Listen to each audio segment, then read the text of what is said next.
A Knight of the Seven Kingdoms from How to Geek. This is the site where they train you how to geek. Like they'll teach you how to like do the Vulcan salute and I don't know what else is a geeky thing. They train you in all the Star Trek captains and it's yeah, that will do for the joke. Okay. By Keely Brooks. Published October 19th, 2025.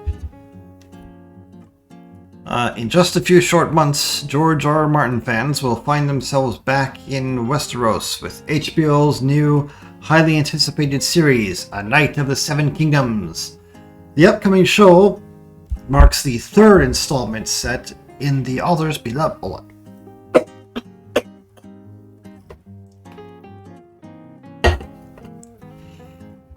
The upcoming show marks the third installment set in the...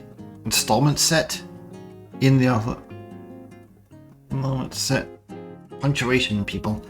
The upcoming show marks the third installment set in the author's beloved land of fire and ice, following the mainline Game of Thrones series and its successor, House of the Dragon. So, will the new series bring more magic, dragons, and drama? Let's find out. Here is everything you need to know about A Knight of the Seven Kingdoms. Okay, so this is everything that we need to know. What about the things we want to know? What are the things we would like to know? What are things that would be nice to know? What are the things that we don't want to know? Ooh. Or the things we shouldn't know? No. A Knight of the Seven Kingdoms will serve as a prequel to the epic fantasy series Game of Thrones. While we will see some Baratheons, Targaryens, and Highborns scattered throughout, this narrative's sole focus is on its lowborn lead, Sir Duncan the Tall. Because he's tall, that's why they call him the Tall. And his friendship with a young squire. The prequel is in no way trying to compete with Game of Thrones, and that's why you should be thrilled about it. Well, I'm thrilled. Well, I'm alright. I'm interested. So I've been hearing a lot about it. Like this is about, like the lower classes in the world. That's something I've always been interested in. I just want to know what do common people think about all the Game of Thronesing stuff happening. Like this is, I guess, focused on that. Based on George R. Martin's The Tales of Dunk and Egg series of novellas. This prequel is set about a century before the events of Game of Thrones, but well after the events of House of the Dragon, so it's a midquel, which is the new thing that they're saying now when they have a story that takes place between a prequel and the main story. It's the new gimmick. The Star Wars is doing that. They do that a lot. House of the Dragon. Events of House of the Dragon, and it's just over 50 years after the death of the last dragon. Oh, so there's going to be no dragons in this one. Huh. So what are the knights fighting then? Shouldn't knights fight dragons? We need more knights fighting dragons in shows. That'd be cool. So we're in an age where the Targaryens still sit on the Iron Throne, and the last dragon still lingers in living memory. What's the plot? I don't know. What is the plot? Whereas its predecessor shows focused heavily on Westeros' royalty and their salacious, often scandalous drama, A Knight excuse me. A Knight of the Seven Kingdoms will pivot and bring us into the life and daily struggles of a more common character through a much lighter, more comedic tone. Alright, so it's not going to be as heavy, I guess. Yeah, that's because that's what light means. It means opposite of heavy. Good job, me.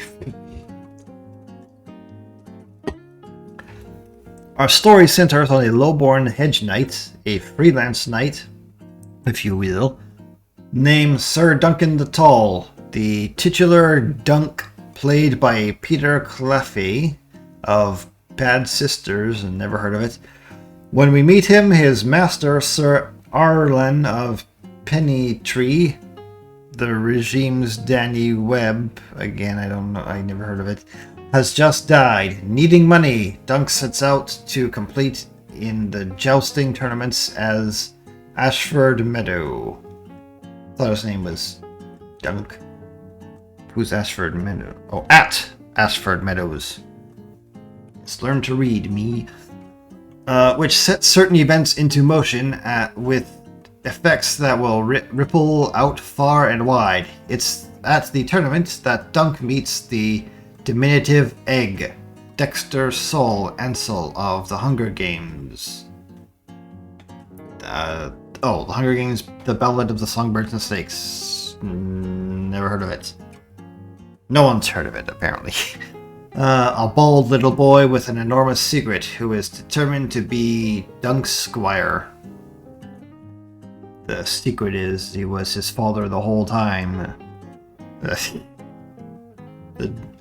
While the series of novellas follow the unlikely duo as they traverse the Seven Kingdoms, experience trials and tribulations, powerful foes, and dangerous exploits, Season 1 will begin by following Dunk's adventures as he meets Egg and the attempt to enter the tournaments. However, much like the case with the late Heath Ledger's character in A Knight's Tale, Dunk lacks the proper name and resources to do so. Okay. Did I read this story? I don't know.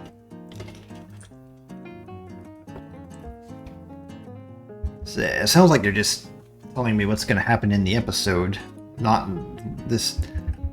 Where's the stuff that I need to know? At this year's New York Comic Con, Martin told audiences what inspired him to write something so vastly different from his previous works. Watching A Knight's Tale.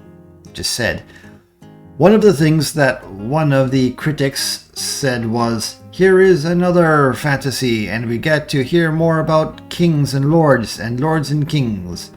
Nobody ever writes about the common people, and that resonated with me," says Martin. I assume. Who's in Knights of Seven Kingdoms? Well, they just said that guy and that kid. Knight of Seven Kingdoms is co-created and executive produced by George R. Martin and Ira Parker, who also serves as showrunner. But are they in the show? That's what the title here says.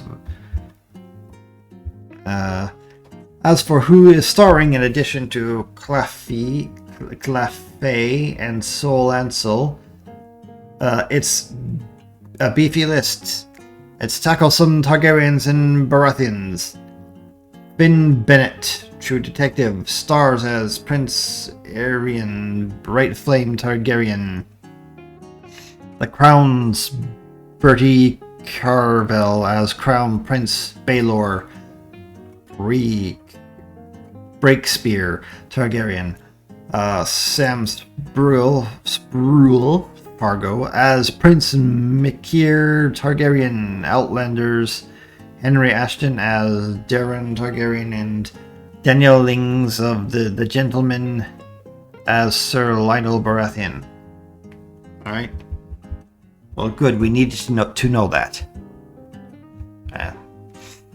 Other cast members, I don't care really. So I don't think we need to know this in the need to know part, because there's going to be characters and people are going to play them. That's about all we need to know. What we know about the seasons and episodes. How long is this article?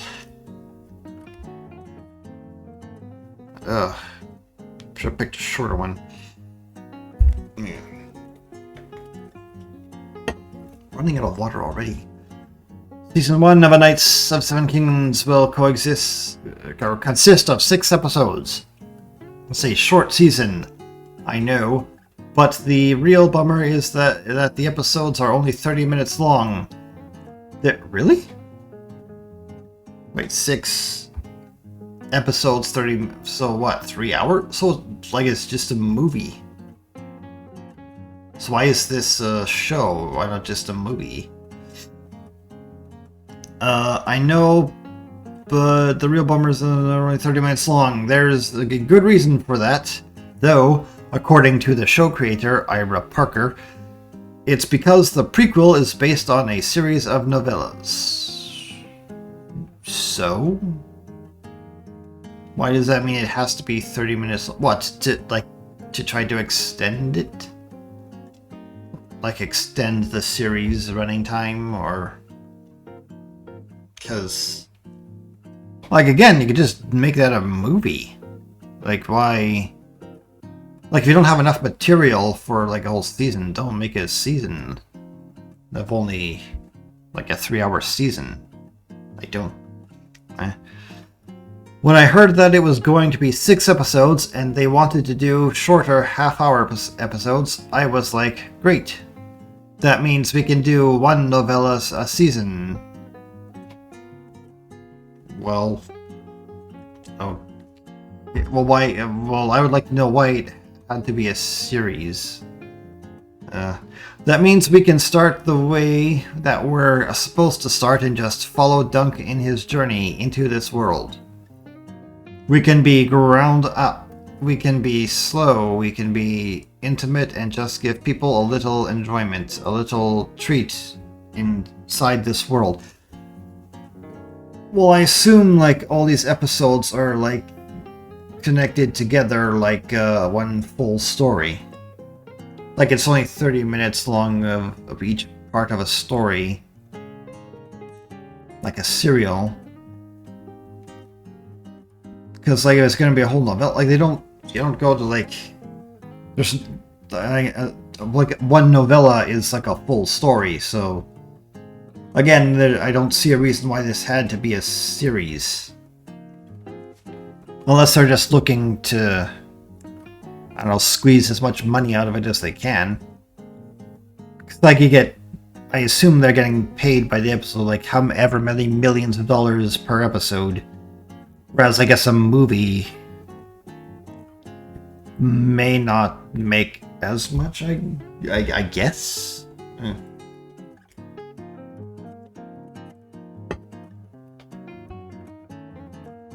I suppose, yeah, like, depending on where you would put that movie.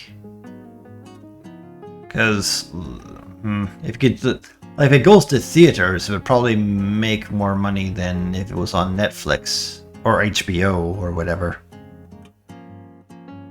But of course, with movies, like, you don't always, like, get all the profits. You have to split that with, like, the theater and with, like, all these other...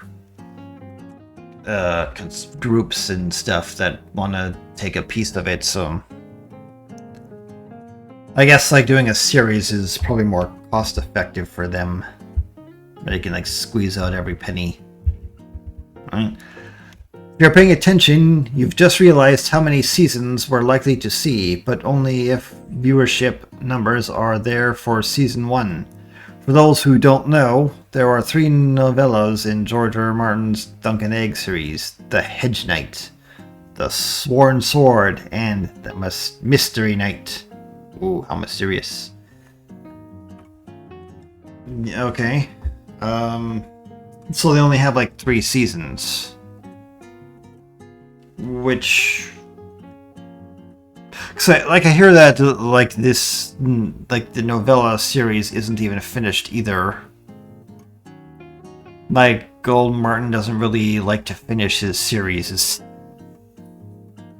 I don't know, maybe if they have, like, 3 seasons, if they only keep it at 3 seasons, and they, like, find an ending for it, That'd probably work out much better than trying to like continue on without the books. Because we know how much of a disaster that was for Game of Thrones. Is there a trailer? Yeah, but we get copyrighted, so I can't. In conjunction with its 2025 New York Comic-Con panel, A Knight of the Seven Kingdoms released its first teaser trailer in October. As you can tell, the difference between it and Game of Thrones, also House of the Dragon, are vast, so let's explore those. Right?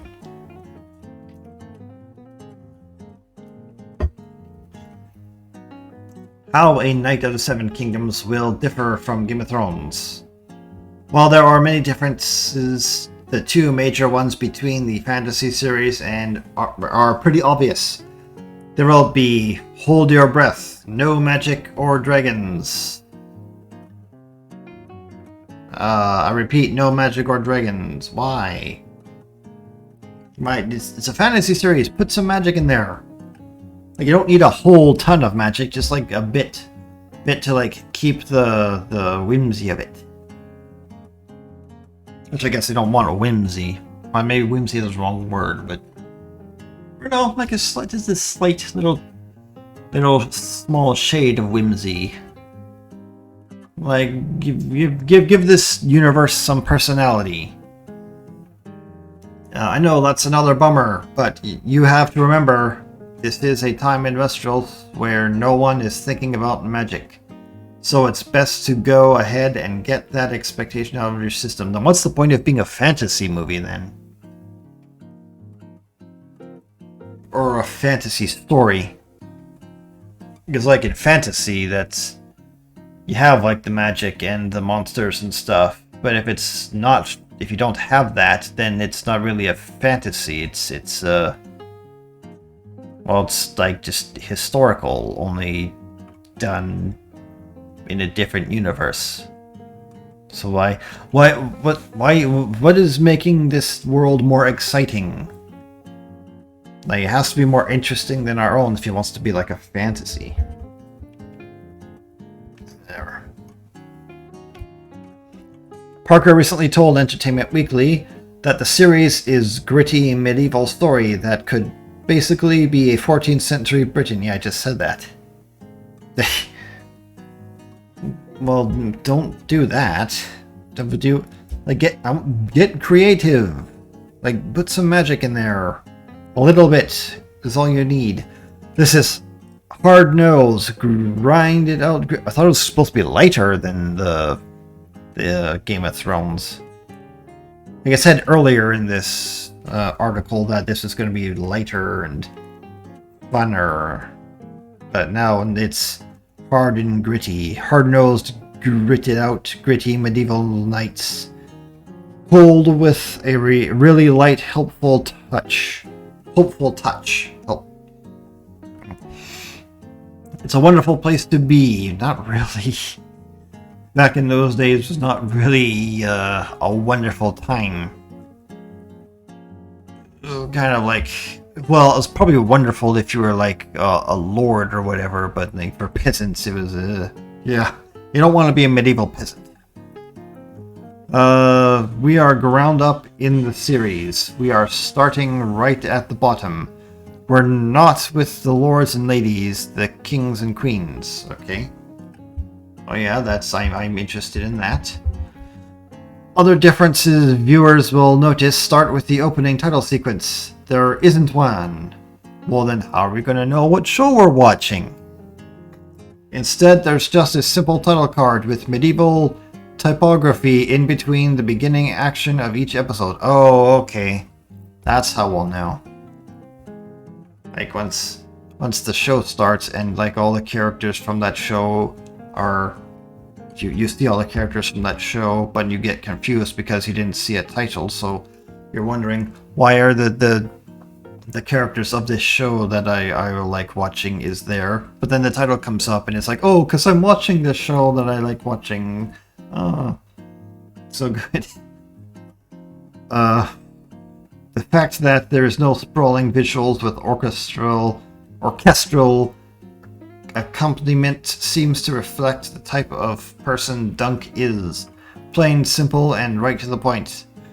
Things our previous Martin adaptations were not. Okay.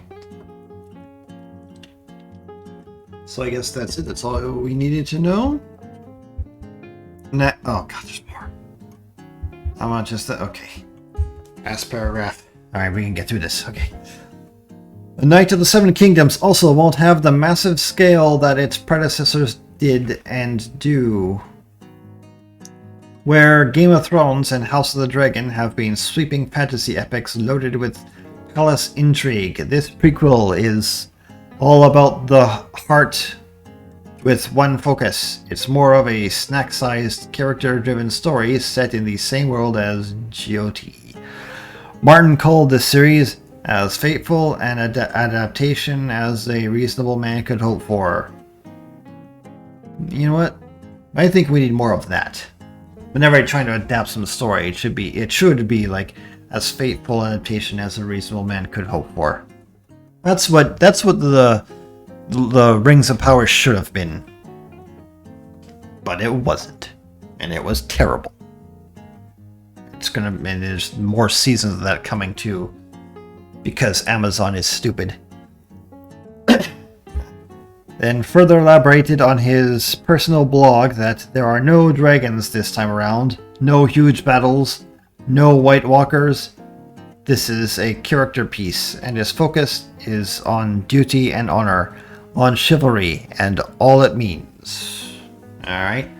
Release date: Night of Seven Kings premieres HBO Max on Sunday, January 18th. Oh, so pretty soon. 2026 at 10 p.m. ET.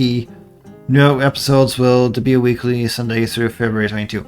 Alright, so January 18th, that's only a few weeks away. Alright, are we excited about this one? Kind of. I'm interested. I saw the trailer and yeah, looks like Game of Thrones. Yeah. I am interested so far. That's what I'm going to say about it. What do you think? Comment below.